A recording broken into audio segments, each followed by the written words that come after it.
Then you go into her room and it was like, oh.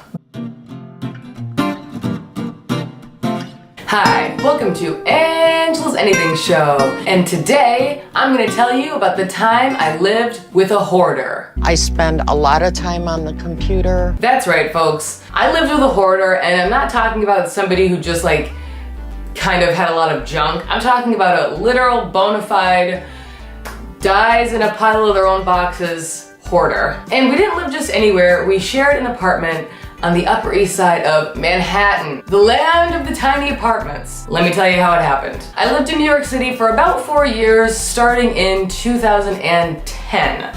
And my first apartment I found through like some mutual connections of old coworkers. It's a long story, but basically I ended up in an apartment with two women who I had never met. One of them was Tilly Blair, who is a regular on this channel, and the other was somebody else whose name I'm not gonna say, but we'll just call her Jessica. Jessica is a singer, she has a great voice, she's a musician, and she was working as a waitress in New York City, as all talented artists do. She was really nice, but right away I kind of got a tip off that something about this apartment was amiss.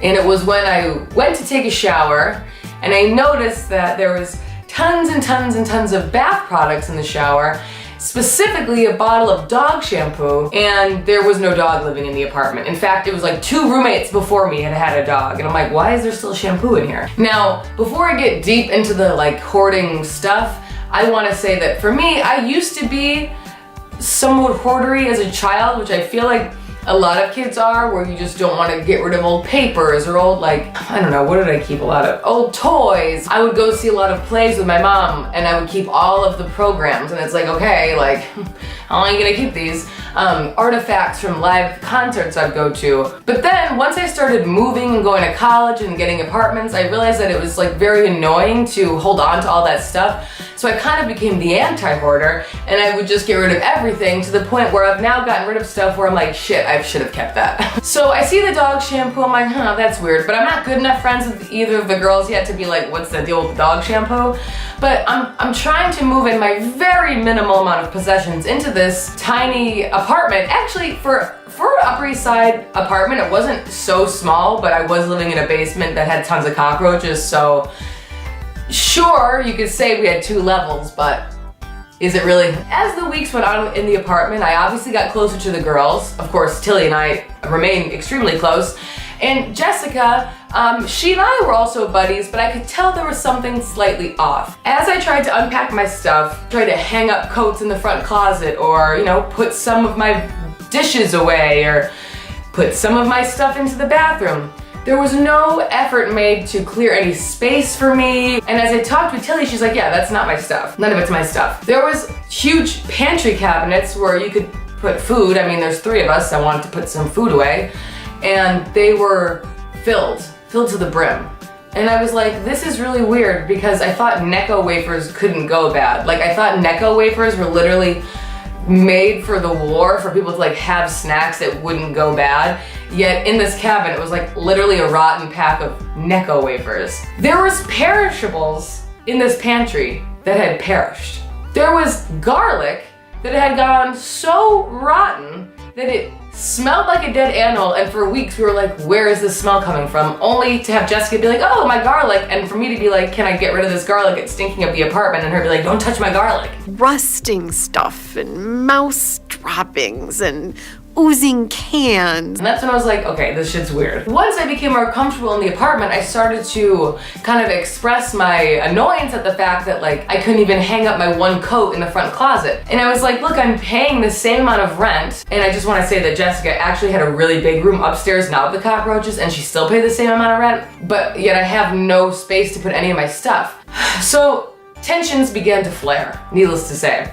Then it was like the couch is super, super old and like probably cum stained. I don't know, I'm sure it was. And like the bottoms were broken off. The TV was so old that it was one of those TVs that is like in the entertainment system, you know, and it's got like that kind of weird basket weaving cover, like netting on the outside, like an old entertainment system from the 70s or something. And like the TV was black and white and we didn't have cable. So The TV stand was like all broken. Basically, it was like an apartment filled with old, like broken furniture and perished non-perishables. Any normal person living with other roommates would, one, say, hey, sorry, my stuff is kind of taken over. I'll get rid of a bunch of stuff so you can move your stuff in here. Or two, do you guys want to throw down and split a new couch, new whatever. Hello? So as the weeks went on, my frustration started to really grow because I felt very disrespected. I think I was like with a friend and we were high, it was probably Colin, and I was like, dude, like she's a hoarder, like look around. And we started opening up like the kitchen cabinets. It was like the Twilight Zone.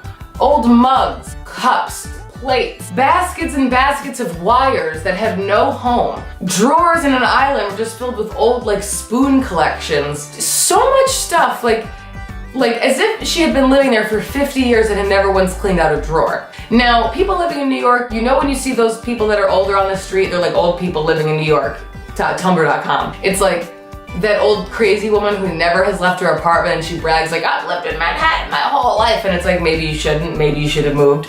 That was like what she was, only she was like in her 20s.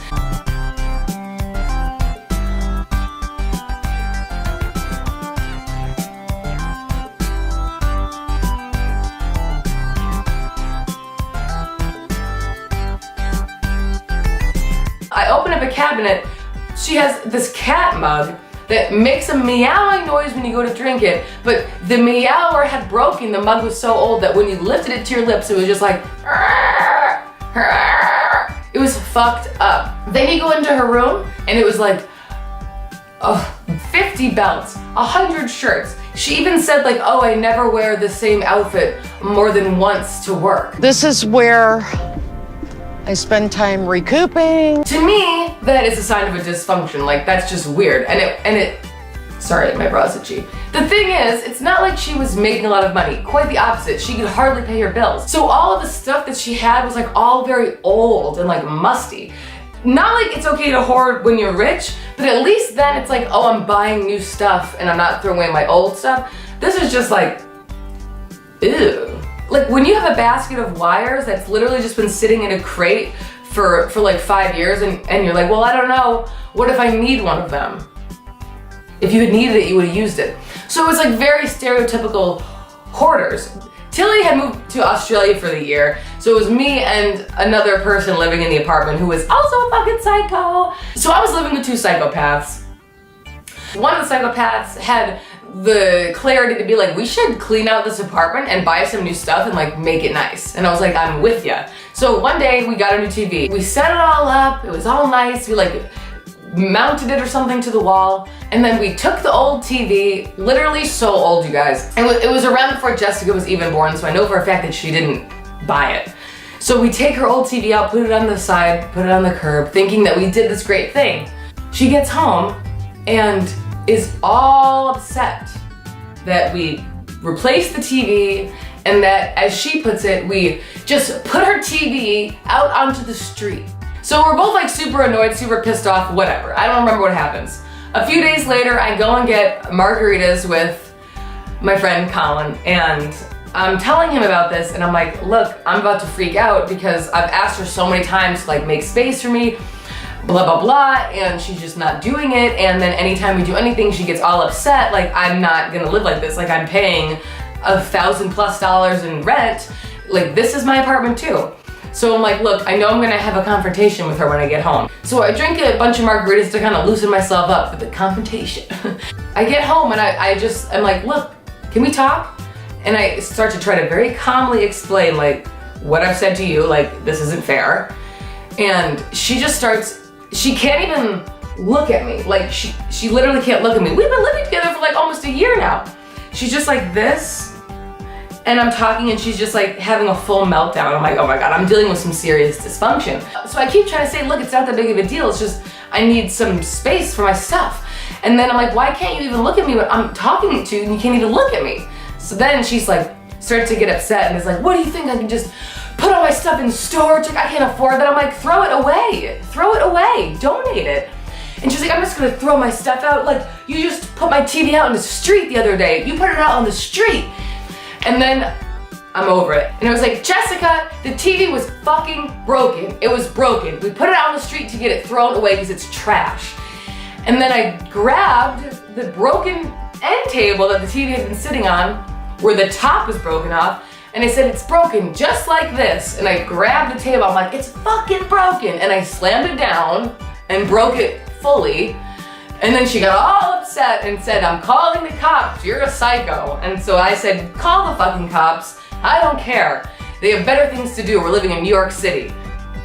And now you might be wondering if the cops came that day. Look, I wasn't taking any chances. I gathered my shit, went to my friend's house to debrief, okay? So maybe they came, maybe they didn't. Either way, all I know is that we didn't talk for like 3 days, and then there was this big hurricane, and she came home from work, and we were the only 2 people at the house, and we got drunk over whiskey, and we made up. And she threw a couple things away, but I ended up just moving out of the apartment like a few months later because fuck that. But that is my story about how I lived with a hoarder. Jessica, if you're watching this, you know your name's not Jessica, but you'll know that it's you. Hopefully, or else you're really delusional. And sorry, it's true, but you're a nice person. So, anyway, that's all I got. Do you guys have a crazy story like this? Let me know in the comments below, and I will see you next time. Goodbye. Say goodbye, Dandy. Say goodbye, Panda. Ooh, hello. Sweet girlie. Sweet puppy. Yeah.